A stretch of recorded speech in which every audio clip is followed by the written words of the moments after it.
Train की seat से मिली पत्नी। रात के करीब 10:30 बजे थे। हल्की बारिश हो रही थी। आदित्य जल्दी जल्दी रेलवे स्टेशन पहुंचा। उसे अपने गांव जाना था। ट्रेन छूटने ही वाली थी। वह भागते हुए अपनी S5 बोगी में चढ़ गया। उसकी सीट 36 लोअर बर्थ थी। सीट पर पहले से एक घूंघट ओढ़े हुई युवती बैठी थी। आदित्य ने टिकट दिखाते हुए कहा, माफ़ कीजिए, यह मेरी सीट है। युवती ने धीरे से सिर उठाया और मुस्कुराकर बोली, मुझे पता है, मैं आपका ही इंतज़ार कर रही थी। आदित्य हैरान रह गया। आप मुझे जानती हैं? युवती बोली, मैं आपकी पत्नी हूँ।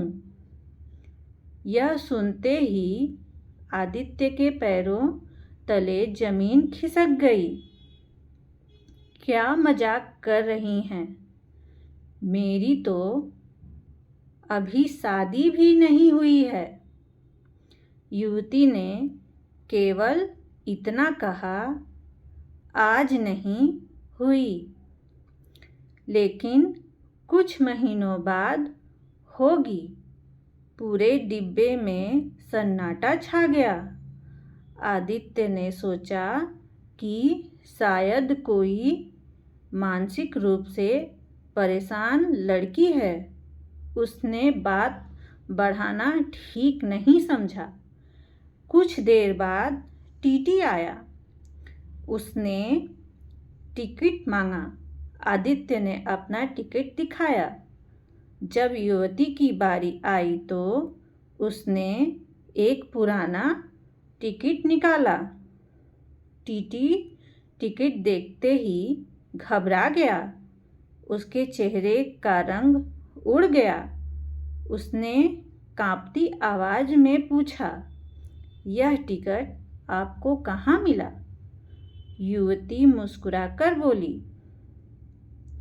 जिस सफ़र में मेरी ज़िंदगी ख़त्म हुई थी, उसी सफ़र का टिकट है। टीटी बिना कुछ बोले वहाँ से चला गया। अब आदित्य का दिल ज़ोर ज़ोर से घबराने लगा। उसने देखा कि आसपास बैठे कुछ यात्रियों की नज़र बार बार उसी लड़की पर जा रही थी, लेकिन कोई उसके पास नहीं आ रहा था। रात के 12 बजे ट्रेन एक सुनसान जंगल से गुजर रही थी। अचानक पूरी ट्रेन की लाइट चली गई। चारों तरफ अंधेरा।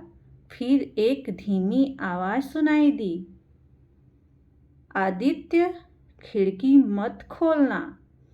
लेकिन आवाज़ कहाँ से आई उसे समझ नहीं आया।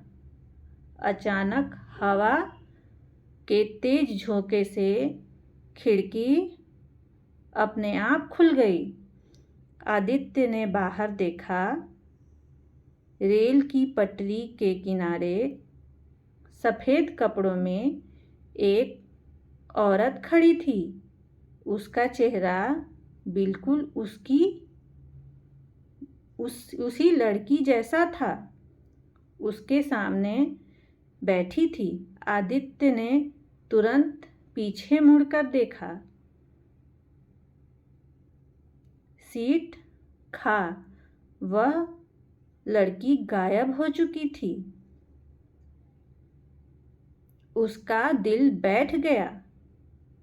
कुछ देर बाद ट्रेन अगले स्टेशन पर रुकी। आदित्य भागकर स्टेशन मास्टर के कमरे में पहुंचा। उसने पूरी घटना बता दी। स्टेशन मास्टर कुछ देर चुप रहा। फिर उसने पुरानी फाइल निकाली। उसमें एक फ़ोटो थी। फ़ोटो देखकर आदित्य के हाथ कांपने लगे। फ़ोटो में वह लड़की थी।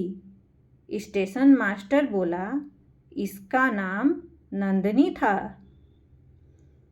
5 साल पहले इसी ट्रेन में उसकी शादी के लिए विदाई हो रही थी, लेकिन रास्ते में ट्रेन दुर्घटनाग्रस्त हो गई और उसकी मौत हो गई।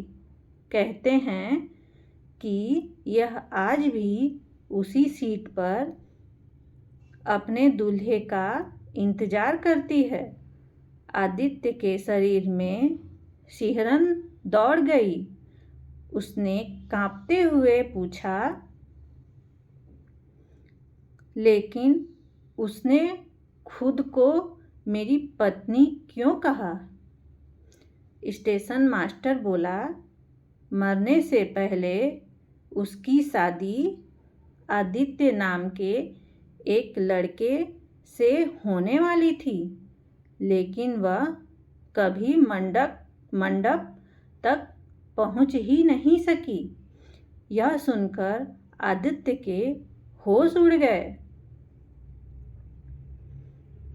उसका नाम भी आदित्य था। क्या यह सिर्फ एक संयोग था या किस्मत उसे किसी अनजाने रहस्य की ओर खींच रही थी? स्टेशन मास्टर ने उसे एक पुरानी डायरी दी। डायरी नंदिनी की थी। उसके आखिरी पन्ने पर लिखा था, अगर अगली बार मेरी मुलाकात आदित्य से हुई तो मैं उसे अपना सच बताऊंगी। आदित्य पूरी रात सो नहीं पाया। अगले दिन उसने तय किया कि वह दुर्घटना वाली जगह पर जाएगा। जब वह वहां पहुंचा तो पटरी के पास एक पुराना टूटा हुआ मंगलसूत्र पड़ा था। जैसे ही उसने उसे उठाया, उसे पीछे से वही आवाज़ सुनाई दी, अब तुम आ गए। वह डरते हुए पीछे मुड़ा, लेकिन वहाँ कोई न था, केवल हवा चल रही थी। उसने मंगलसूत्र अपनी जेब में रख लिया और लौट आया। रात को ठीक 12 बजे उसके मोबाइल पर एक अनजान नंबर से संदेश आया, धन्यवाद, अब मैं आज़ाद हूँ। आदित्य ने तुरंत उस नंबर पर कॉल किया। फ़ोन की घंटी उसके कमरे में रखी। पुरानी डायरी के अंदर से बजने लगी। उसने कांपते हाथों से डायरी खोली। अंदर एक मोबाइल पड़ा था, वही मोबाइल जो 5 साल पहले ट्रेन दुर्घटना में नंदिनी के साथ गायब हो गया था। मोबाइल की स्क्रीन अपने आप चल उठी।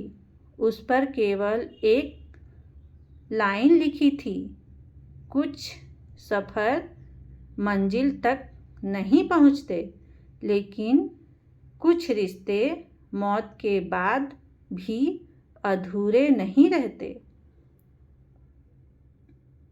अगली सुबह जब आदित्य ने वह मोबाइल पुलिस को दिखाना चाहा, तो मोबाइल, डायरी और मंगलसूत्र तीनों रहस्यमय तरीके से गायब हो चुके थे। आज भी लोग कहते हैं, अगर रात की ट्रेन में S5 बोगी की सीट नंबर 36 पर कोई घूंघट वाली लड़की मुस्कुराकर कहे, मैं आपकी पत्नी हूँ, तो उससे बहस मत करना। क्योंकि हो सकता है वह किसी अधूरी कहानी का आखिरी इंतज़ार कर रही हो। धन्यवाद।